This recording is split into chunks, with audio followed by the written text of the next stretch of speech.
What's going on, everyone? This is going to be your standing extension to hurdler stretch.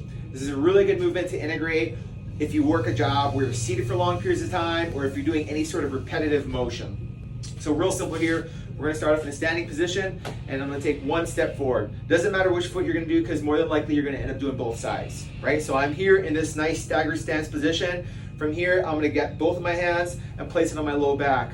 If you have a specific area in your low back, like you're like, oh man, this band right here, I start to kind of get a lot of tension, that is going to be where you buttress your hands and basically use it for leverage when you go into that extension position. So I have my hands on my low back, I'm in my staggered stance position. Now all I'm going to do from here is I'm going to rock forward. When I rock forward, I can kind of pivot off my back toe, and that's going to basically canter myself into extension. I'm pressing my hands into my low back, and I should feel a nice little pressure and release. And then from here, I'm going to rock onto my back foot.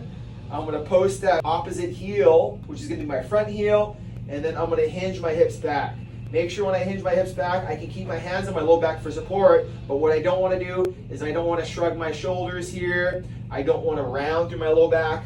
I'm merely thinking as if I had a tail and I'm reaching my tail back to the wall. So I want a nice little hip hinge here, get a little knee bend, but nothing too crazy. And I'm basically digging that heel into the ground. When I do that, I'm gonna get that opposite stretch through my hamstring here, right? So it's gonna be a hip stretch here, right to hurdler stretch. Right, so the areas that I'm working on here, when I'm here in extension, again, I'm working on my low back. And then when I come onto that front heel, I'm getting that whole hamstring stretch. Right, keeping my hands supported on my low back. You're welcome to do so. If you want to get a little dynamic, you can go hands on back. You can scoop through the hamstring.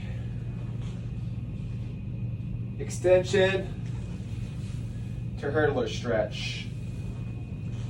Give this one a try. Let me know what you think in the comments below.